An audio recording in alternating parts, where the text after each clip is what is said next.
Hello, Cancer. Great to have you here. My name is Shauna. Today's reading is a general love forecast for November 2025. As always, take the messages that resonate and release anything that doesn't. Don't forget to like and subscribe to stay connected with upcoming readings. Let's see what's headed your way, Cancer. I want to apologize for the delay with this video. I know that it's late and I am sincerely sorry. We had the Thanksgiving holidays in the United States. There was a lot of work and I had to cook and prepare for my family. And also I was like sick prior to that. So the past few weeks have just been incredibly difficult. So I apologize for the delay with this video. I hope the video finds you well. I hope that it is still helpful. So without further ado, let me just talk about what came out when I shuffle the cards, okay? I feel like the theme of this reading is a little bit heavy, okay? And I believe I did Scorpio's reading, so the energy for Scorpio was a little bit heavy, and I feel like for you guys it's a little bit heavy, but it's very different from what would plague a Scorpio, what would bother them. The energy here is different. So let me just relay some of the messages and the images that came out in the pre-shuffle. So first of all, I see this like nighttime park scene, okay? And it's nighttime. There aren't a lot of people. There's no like police patrol cars. There are no like park rangers. So this man, he kind of sneaks out near the water, and then I guess he doesn't have like a fishing license or something. And in the United States, you have to have a fishing license in order to fish in any body of water, okay? So he kind of sneaks around, and then he casts his net into the water. I mean, he casts his line into the water, and then he's hoping to catch something, okay? So that's what he's doing. And he stays there, and he's pretty happy. He's kind of feeling smug that he's getting away with it. And then these joggers came by, these two really attractive female joggers. They came by, and I guess there's like a little, they see him, there's a little bit of flirtation, conversation coming on. And then all I hear is like giggling from the women. And then he kind of tips his baseball hat at them, smiles at them. So there's like flirtation back and forth between him and these two women. And then they continue jogging, and they go off. And he's sort of like looking back at them. And then he's whistling, and then he goes back to fishing. When I saw this image, I feel like this is not you. I feel that you might be dealing with this type of a character where they're kind of opportunistic. You know, just imagine somebody who didn't want to acquire a fishing license, and now he's fishing in a body of water where he doesn't have the rights to fish. So he's purposely, it's like very premeditated. It's like something that it was planned, orchestrated, knowing that it's wrong, knowing that, you know, it's immoral, or knowing that it's against the law, or knowing that, you know, morally that it's wrong, okay? And so I feel like this person that you might be dealing with is a little bit opportunistic. They're opportunistic with the activities that they engage in, and the fact that, you know, he's flirting with these two women. I mean, it takes two, because, you know, the women were flirting with him as well. But what I'm seeing is just somebody that, like, you know, I'll take what I can get. You know, I'll take whatever is handed to me. I'll willingly take it. So I do feel you're dealing with someone who might be a little bit slimy, okay? For some of you, I feel like it might be a relationship partner, honestly. And then for others, it's somebody in your midst that you have a lot of interaction with, or a lot of encounters with, okay? For some of you, like family members who willingly do the wrong things, okay? Just to see what they can get away with. Because I feel like, you know, it's somebody who, in their defense, they don't want to, you know, hurt anybody. Like they're not setting out to like injure someone, make somebody cry, but then I feel like their actions and their activities and the things that they get engaged in are a little bit morally dubious. It's not like they want to hurt anybody, but they themselves, like they have a very shifty sense of morality. Okay, so do be careful with people like this. People who can justify and rationalize why they do bad things. It's not a good energy to be around. Okay, so I feel like you're dealing with someone who can justify or rationalize. And then I do feel, honestly, small minority of you might be your energy where you're willingly engaging in something that you know you shouldn't get engaged in, and you rationalize. So for example, what I do here coming up is, well, she was flirting with so and so, so I'm gonna flirt with whoever's interested in me. Okay, so that's what I'm hearing. Well, he was stealing office supplies, so it's okay for me to take the stapler and bring it home. Things like that. It's like, well, this other person, so and so, is doing it. Why isn't it okay for me to do it? Okay.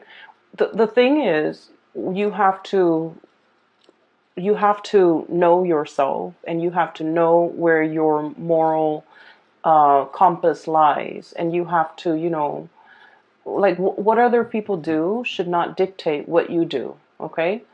Other people's sense of right and wrong should not affect or dictate your sense of right and wrong. Just because someone is doing it doesn't mean that you should follow suit. So I'm feeling here a situation where morality is very shifty. Some of you could be contemplating some type of getting involved in a situation that might be a little bit sketchy because of some payout, either emotional payout or financial payout. And it's like ethics and morality goes out the window because you're thinking more of the payout. You're thinking about more like, oh, I'll never get caught. I'll never get caught. I'll never get in trouble. I just want you to be careful about that. And then on the other hand, if that's not you and you're dealing with somebody like this, I do see this energy of, I'll never get caught. No one will ever know. If no one knows, and if I don't get caught, it doesn't hurt anybody, right? Like, so that sense of like rationalizing, trying to justify something that you're doing based on the fact that it'll never see the light of day. No one will ever know. It wouldn't really, in the greater scheme of things, hurt anybody. So I just want you to be a little bit aware of that and to be a little bit careful about that. Okay. So your reading, kind of like the Virgo reading, it's kind of split in half. And I'm going to relay the other information in a little bit, okay? First of all, I feel like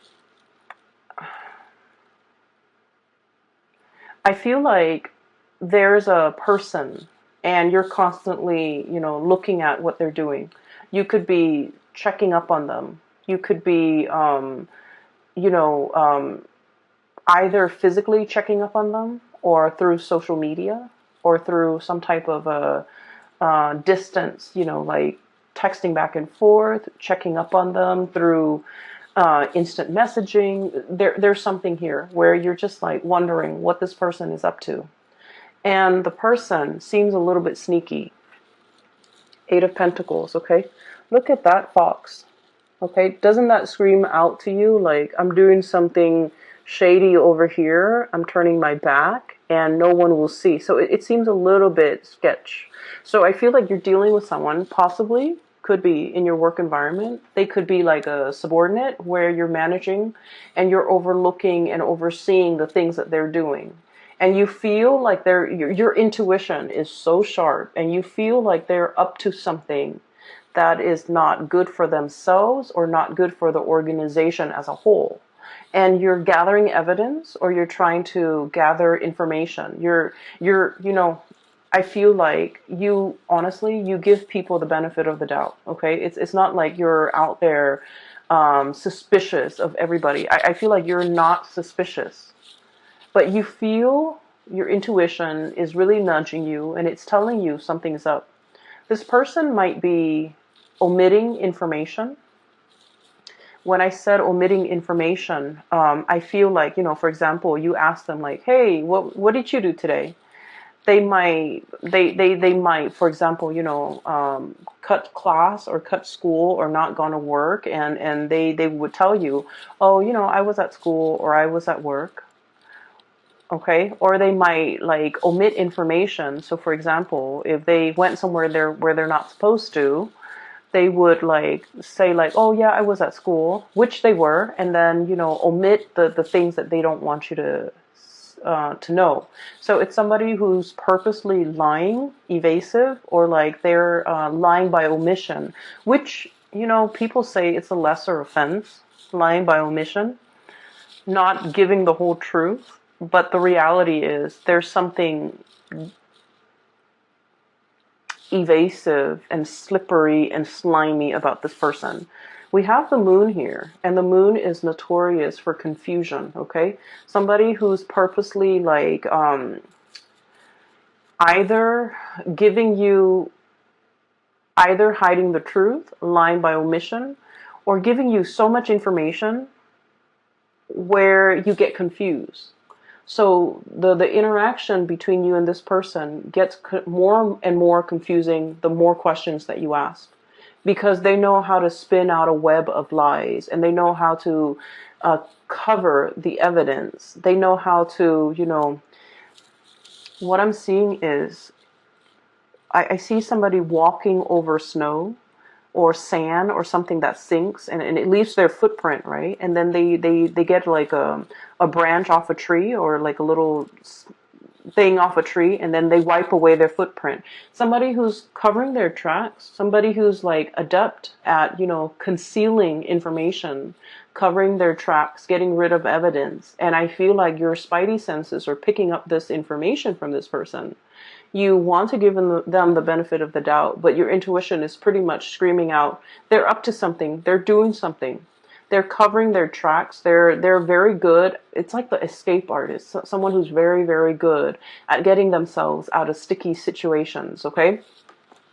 There might be some of this happening in your work environment with a coworker, with a subordinate especially. I feel like you're in a higher position than this person.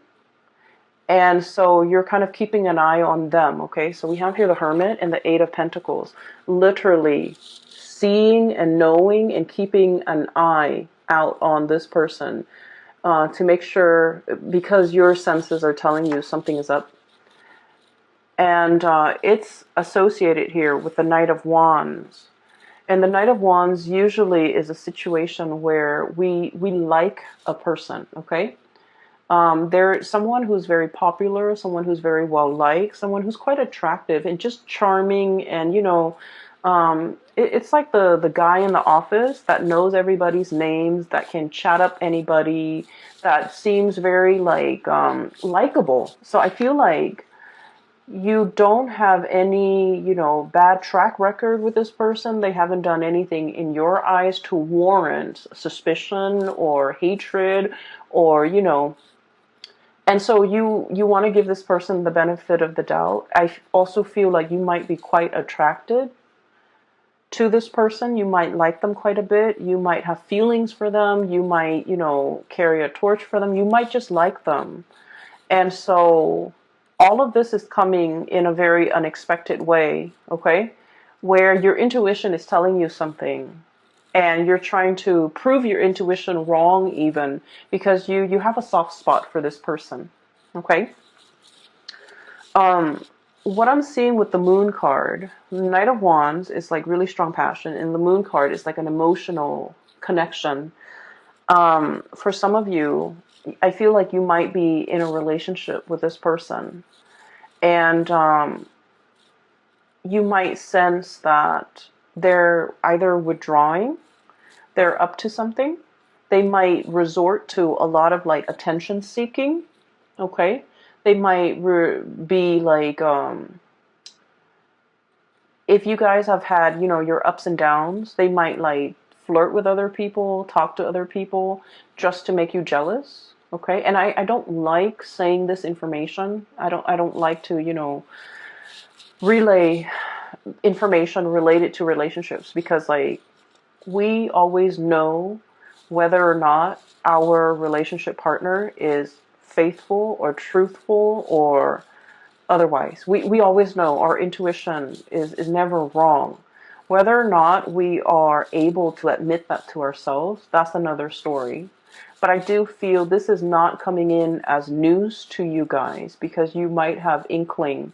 You might have already had encounters with this person that leads you to believe they are a certain way. So this is not like news. This is not a big revelation. There's no tower here to indicate to me that, oh, I had no idea. Okay, so I feel like I'm giving you information that you already know, that your hunches are already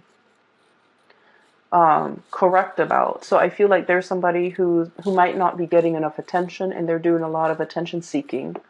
And I also feel as well, if you're in a relationship, especially if there has been problems, trust issues, estrangement, like if you haven't been talking, I feel like this person is like swirling away their assets, okay, covering their ass, doing something they're not supposed to, and they're covering their ass so that they don't get found out. But I do feel like, in a way, somebody is swirling away their money, swirling away their assets. If you are if you have any type of Sagittarius in you, like a strong placement in Sagittarius, even a Sagittarius sun, moon, or rising, you might also want to watch that video, because I did mention swirling away assets. Okay, so there's a situation here where things are very confusing. You want to give somebody the benefit of the doubt, but at the third hour, I feel like you can't ignore the signs anymore. That's what it feels like to me. Okay, so we're moving on here.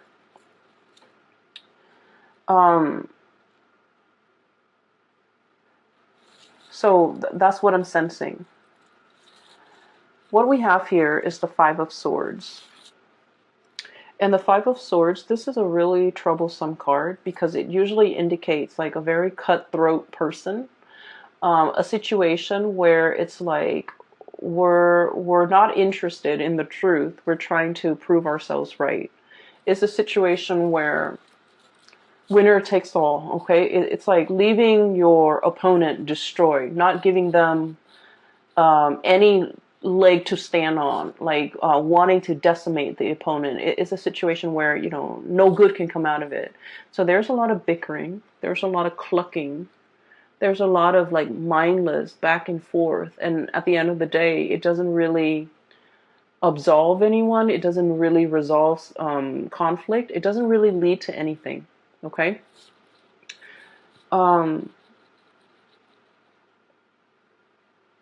These are, what are they? They're roosters, and roosters have those the sharp spurs on them. So if they ever get into like a fight, they tear each other to shreds. Like there would be blood drawn, right?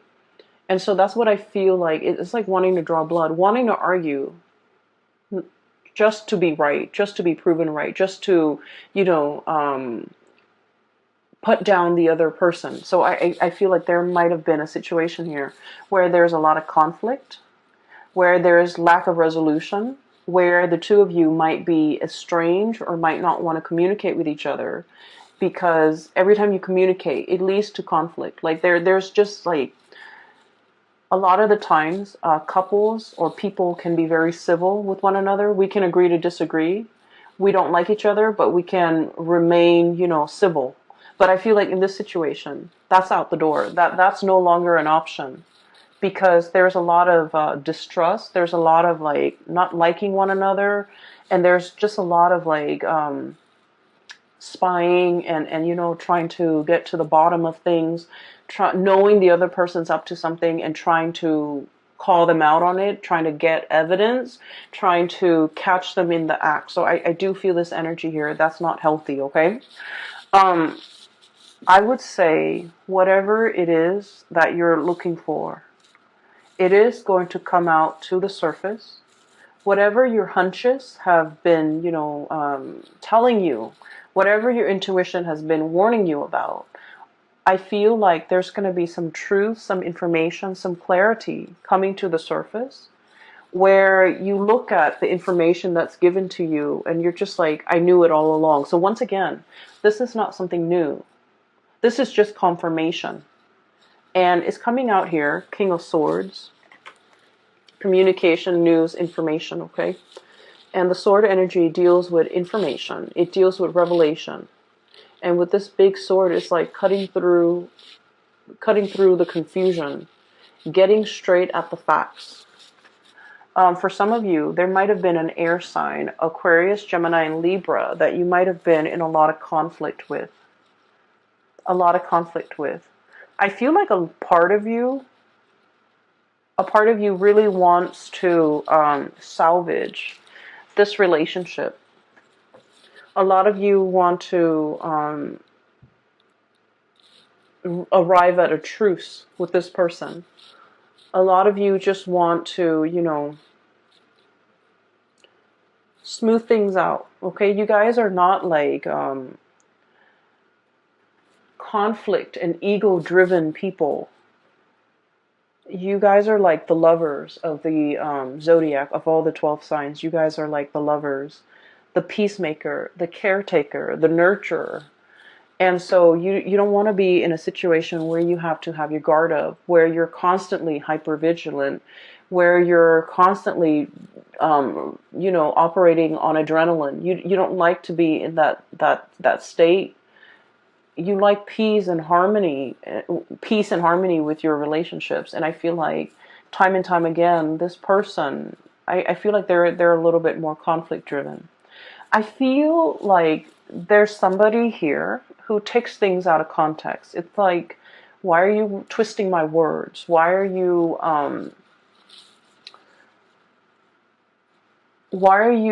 taking the things that I say out of context?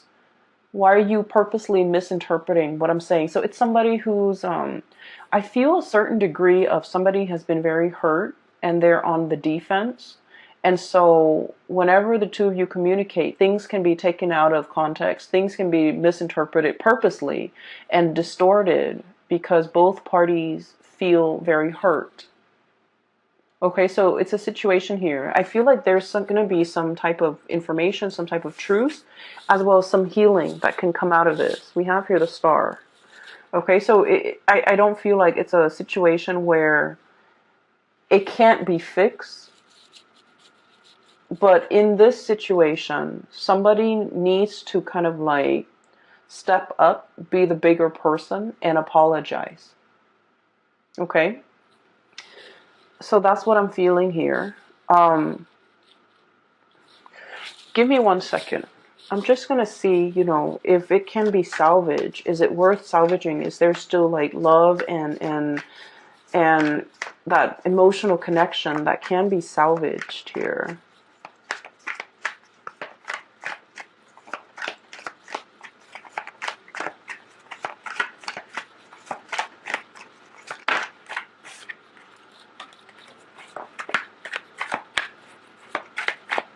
Get one more card.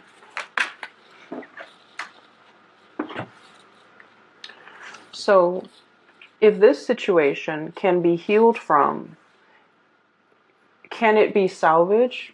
Is it worth salvaging? Whether or not there's enough love and that strong emotional connection that can be, I guess, like that still exists in this relationship. Is it worth salvaging? We have here the Temperance card, and the Temperance card indicates to me that something is really like tinkering on the balance. Okay, it's like a situation that needs to be approached with kitty gloves, needs to be kind of like balanced out.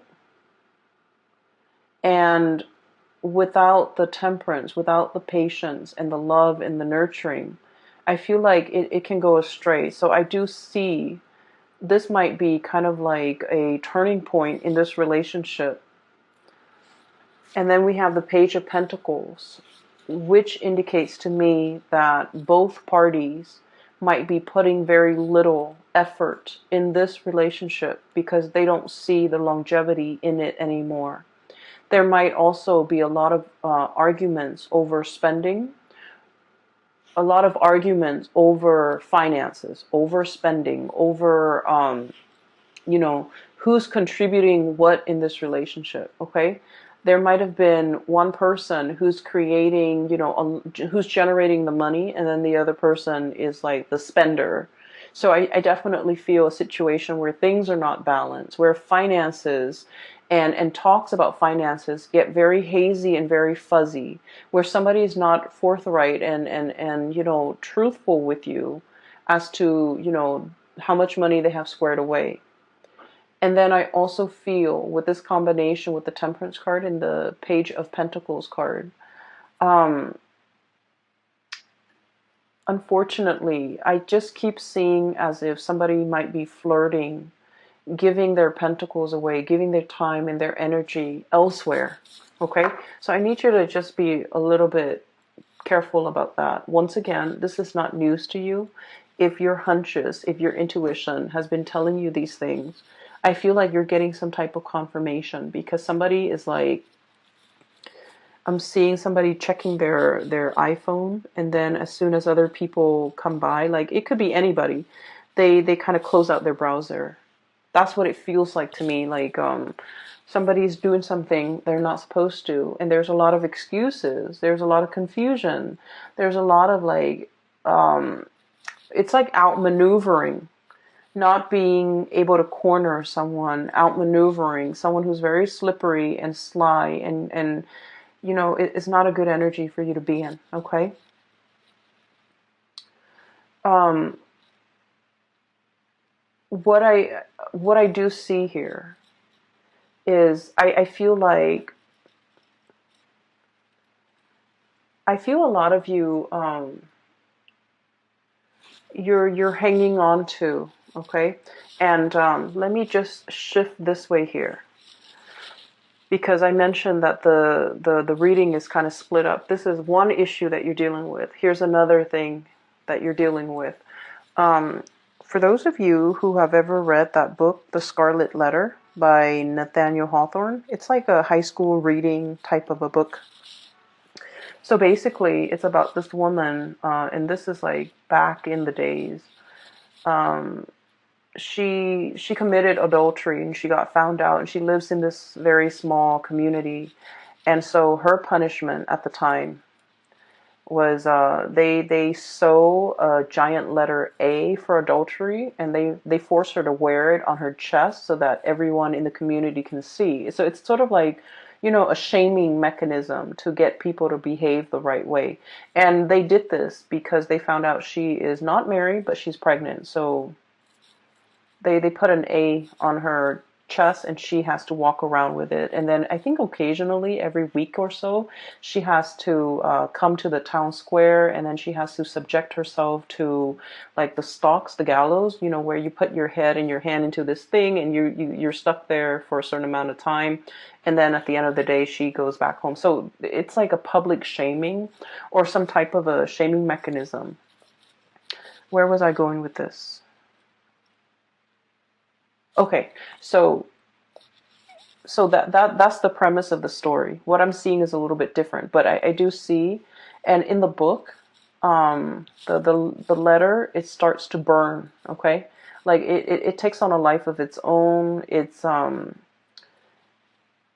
something that can, you know, like physically is only a piece of cloth, but over time it becomes like it takes on a life of its own. It becomes very burdensome. Okay, so that's where I'm getting at, because what I'm feeling here is that sense of social pressure, social like it's like the social expectations forcing us to behave a certain way. We don't want to behave that way, but we do it because social obligation, family obligation, things that are expected of us.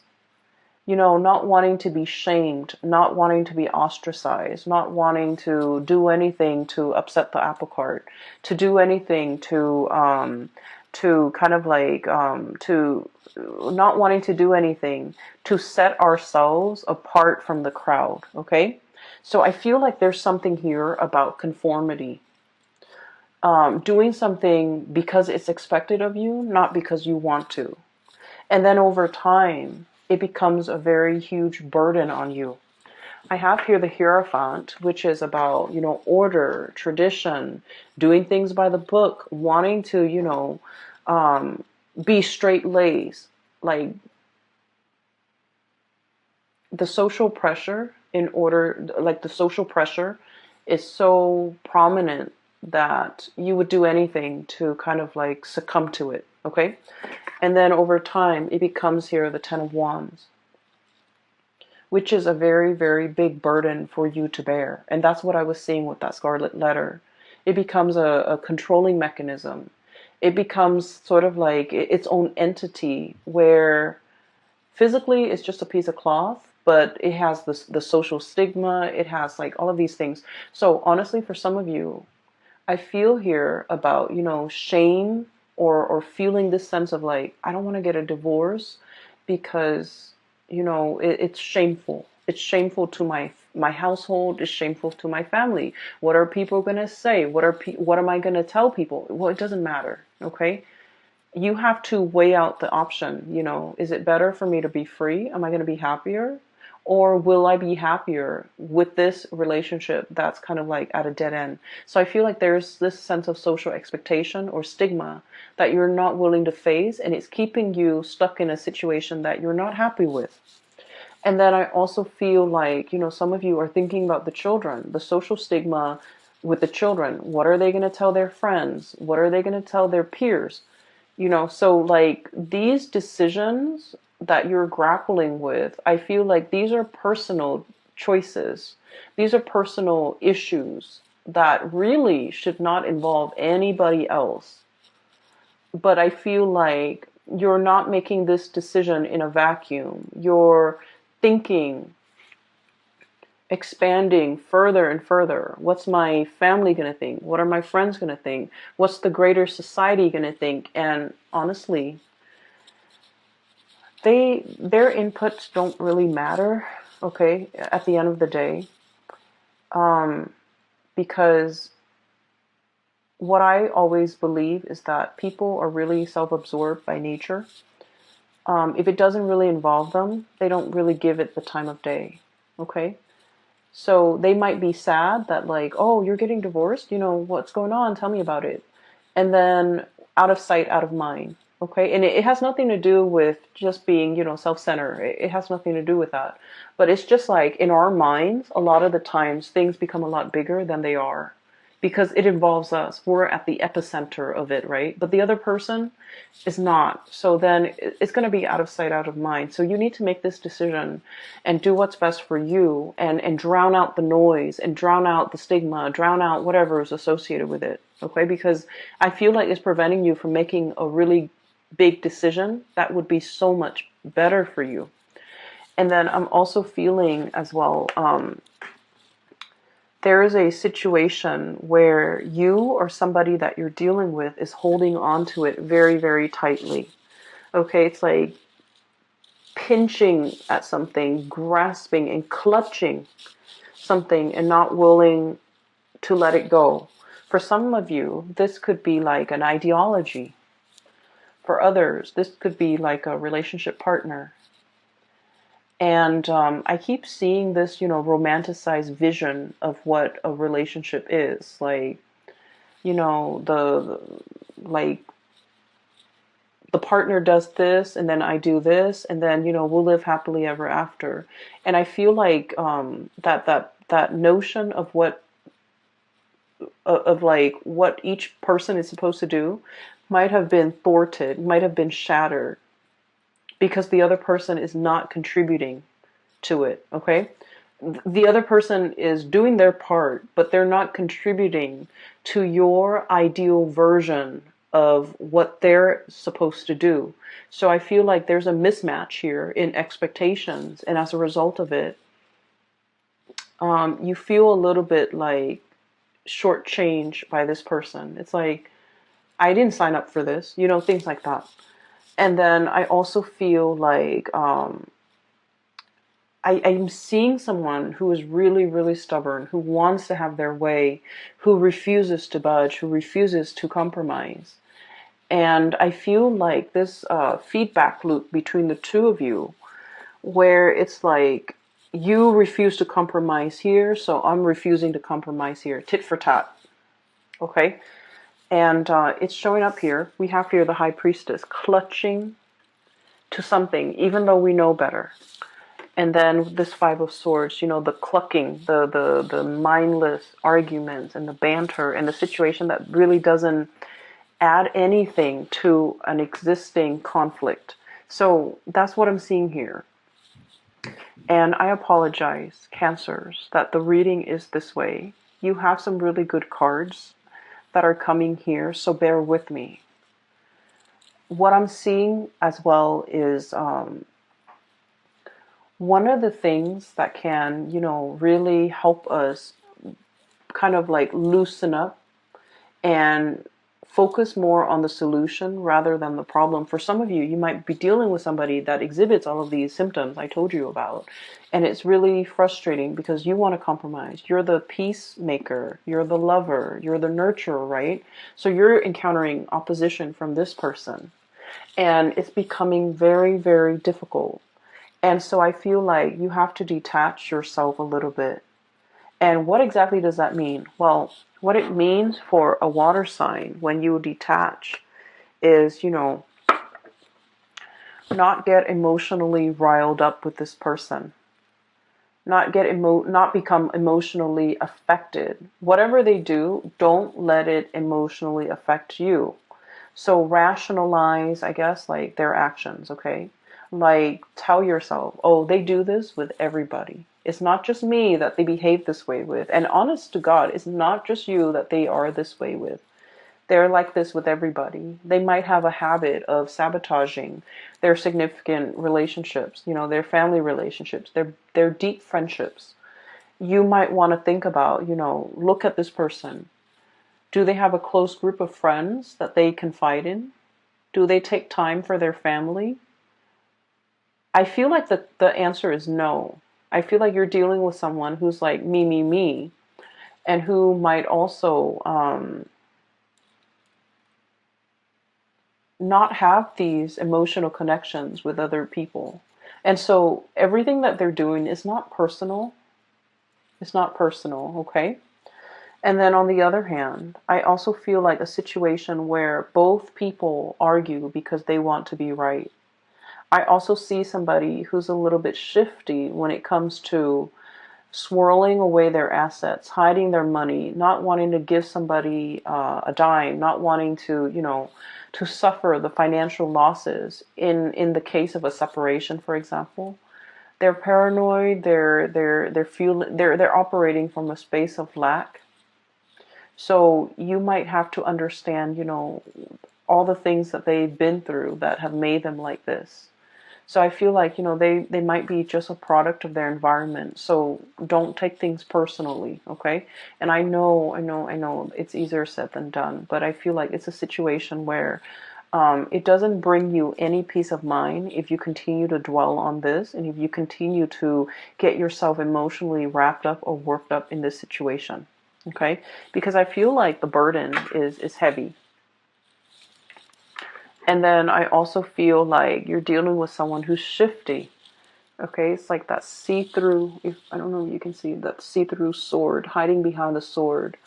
Hiding behind their intellect, hiding behind their reason. Like it's like they have a reason for everything. You know, they rationalize everything wrong that they do. They rationalize, they justify. So you can never corner this person, and it is what it is. You know, you're coming to the realization that they're slippery and evasive, and the more you feed into it, the more it's going to upset you